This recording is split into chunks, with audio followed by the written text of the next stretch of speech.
Chapter 1, Murmurs in the Midnight Maze. Darkhaven's labyrinthine alleys concealed countless secrets within their shadows, each twisting path an invitation to the city's underbelly. In a forgotten corner of the sprawling maze, Dask moved like a wraith, his eyes alert and his steps soundless. His mother, Helen, stood beside him, a silent partner in the dance of thievery. Their target, the opulent mansion of Lord Eric Ravencroft, a man known for amassing wealth from the misery of others. Tonight, the whispered rumors spoke of a treasure that could buy freedom from Darkhaven's clutches. Helen's voice was soft but resolute as she murmured, "We take only what we need, Dask, and no more." Her words were a reminder of their code, a line they straddled to survive the unforgiving city. Dask's gaze met his mother's, his silent agreement a testament to their shared understanding. They'd lived in Darkhaven long enough to recognize that the city cared little for its inhabitants, especially those relegated to the outskirts where desperation reigned. Each day was a struggle against the unrelenting current of circumstance, a relentless fight to avoid being swept away. Dask and Helen had learned to adapt, to navigate the ebb and flow of the city's underworld.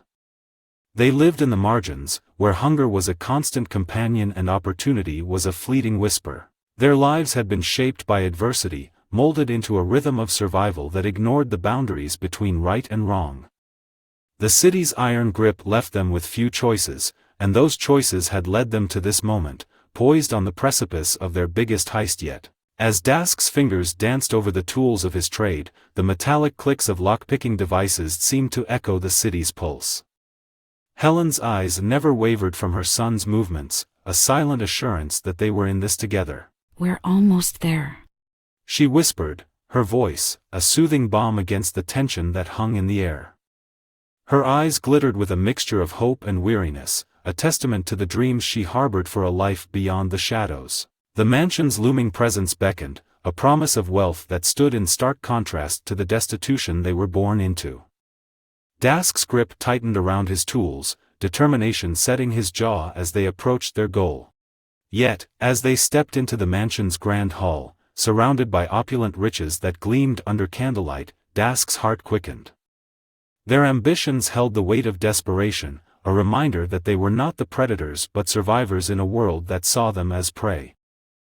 Helen's gaze lingered on the priceless trinkets, her fingers brushing the edge of a delicate porcelain figurine. She looked up at Dask, her expression a mixture of hope and doubt, a silent question about the future they were chasing. "We take only what we need," Dask reminded her, his voice a steady anchor amidst the allure of excess. He couldn't afford to let greed cloud their purpose, not when the future they dreamed of depended on their adherence to a code that had guided them through life's darkest corridors. She looked up at Dask, her expression full of pride, a silent acknowledgement of the journey they'd undertaken. "Dask, remember this," she said, her tone infused with a playful twinkle. "Sometimes even the toughest of souls needs a reminder of the beauty that exists beyond these walls." Dask paused briefly. It was a rarity for his mother to divert her attention from their task. He glanced up at the porcelain figurine, its glow eerie in the moonlit room. The figurine depicted a mother holding her young son, their expressions radiating warmth, a poignant reminder of how different life might have been, had they been born into different circumstances. As his gaze returned to his mother's face, he noticed a glint, a sword. Dask's eyes shifted from the figurine to the sword, its cold steel gleaming in the moonlight. The juxtaposition between the porcelain figure's tender embrace and the weapon's harsh reality was a sobering reminder of the world they inhabited. His mother's eyes met his, a silent understanding passing between them.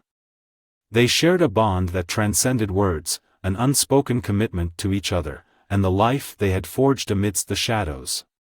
Dask's fingers tightened around his tools, the memory of Helen's words, "We take only what we need," resonating within him. As they continued their careful navigation through the mansion's corridors, Dask couldn't shake the weight of the porcelain figurine's symbolism. It had illuminated a truth he had always known, that amidst the darkness, glimmers of beauty and tenderness still existed. He held on to that truth, allowing it to fuel his determination as they neared their objective. Finally arriving at the room housing the starlit tear, the gem that held the promise of a different life, Dask couldn't help but be entranced. It rested within an intricate glass case, a radiant core pulsing softly.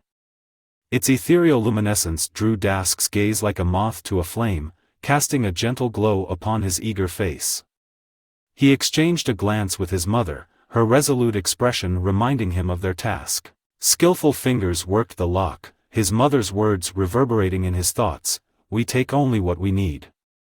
This mantra had been their unwavering guide, a moral compass in a world where morality was often a luxury. Their actions were driven by necessity, born from the reality of their existence, yet their unwavering code ensured that they retained their sense of humanity. The case yielded to Dask's proficiency, revealing the starlit tear in all its resplendence. It radiated a promise that stretched beyond the city's grasp, whispering of a future unburdened by the shackles of desperation. As Dask's fingers brushed the gem's cool surface, he felt a surge of anticipation. The gem seemed to hum with a rhythm that resonated with his heart, a symphony of hope and yearning that coursed through his veins. But amidst the gem's magnetic allure, Dask's gaze shifted to his mother. There, in her steady eyes, he found a shared sentiment. They were thieves on a mission, striving to forge a better life for themselves. Abruptly, the room was awash with a flicker of torchlight, and the echo of approaching footsteps shattered the moment. Guards had been alerted, and a pulse of adrenaline surged through Dask's veins. The reality of their predicament snapped them back to the present, replacing reverie with urgency. The door swung open, revealing a figure in elegant butler's attire. The butler's eyes met Dask's with an intensity that spoke of a fierce determination to protect the mansion's secrets. In an instant, they were locked in a tense confrontation, their breaths mirroring the quickened rhythm of their hearts. "Stop right there," the butler commanded, his voice tinged with authority and desperation. "You have no place in this sanctum." Dask's jaw clenched, his fingers flexing around the gem. But there was a moment of hesitation, a flicker of doubt in his mother's eyes. His heart raced, torn between their code and the pressing threat before them. As the butler advanced, his movements precise and deliberate, Dask's resolve wavered. The clash of their intentions hung heavy in the air, a tumultuous symphony of defiance and defense. And then in a heartbeat, it happened, their confrontation escalated beyond words. The butler lunged, his gloved hand snaking toward Dask's throat. Instinct propelled Dask into action, and they collided in a flurry of limbs and desperation. The room became a battleground, each clash of their bodies a testament to their determination. Dask's breath came in ragged gasps as he grappled with the butler, their struggle threatening to tip the balance. There was no room for hesitation now, the line between survival and capture blurred in the heat of the moment.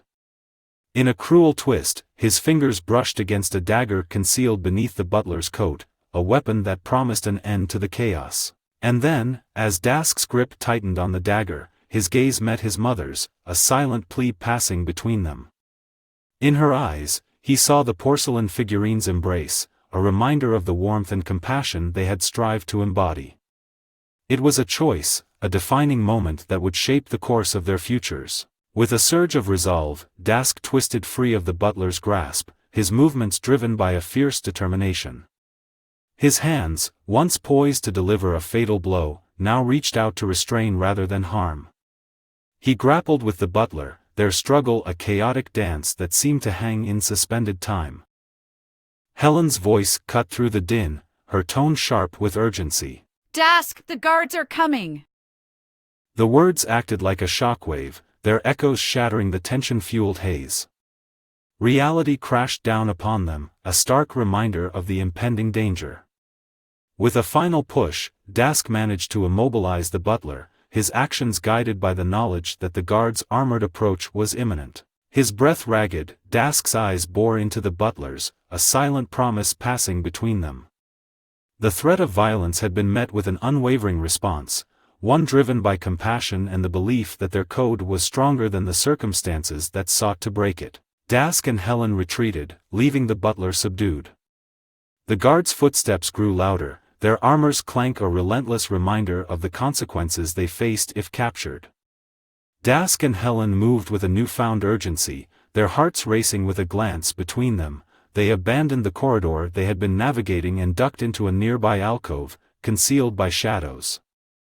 Their breaths were hushed, and adrenaline surged through their veins as the guards' footsteps echoed past their hiding place. As the clank of armor faded into the distance, Dask and Helen exchanged a relieved, but wary look. The mansion's layout had become unfamiliar, and their options were dwindling. They needed a plan, a new path that would lead them away from danger. With cautious steps, they ventured deeper into the mansion, following the faint glow of torchlight that marked an alternate route. The unfamiliar passageways added an extra layer of uncertainty to their escape, but they pressed on, unwilling to waver. And then, as they turned a corner, their eyes widened at the sight before them. The room they had stumbled upon was adorned with maps, scrolls, artifacts, and ancient tomes. A map of the city and its surroundings lay sprawled across a table, illuminated by a solitary candle. Dask's fingers brushed against the edges of the map, his mind racing with the implications. It's more than just a collection. He's planning something. Helen's voice was hushed, her gaze fixed on the map. Whatever it is, it can't be good for the city. The urgency of their situation collided with the weight of the revelation. The guards were still in pursuit, but now they were faced with a choice: continue their escape or delve deeper into the mystery that Lord Amic Ravencroft seemed to be entangled in. Footsteps echoed in the corridor nearby, snapping Dask and Helen back to the present. The guards were still searching, and time was of the essence. With a final, longing look at the map, they retreated from the room, their hearts heavy with the realization that their escape had led them into a far more intricate puzzle than they had anticipated. As they emerged into the moonlit night, the city's heart continued its rhythmic beat, oblivious to the transformation that had taken place within its very walls. Dask and Helen moved with the same fluid grace that had guided them through the mansion's darkness. The starlit tear was nestled safely within Dask's grasp, a symbol of their determination, and a harbinger of the choices they had made.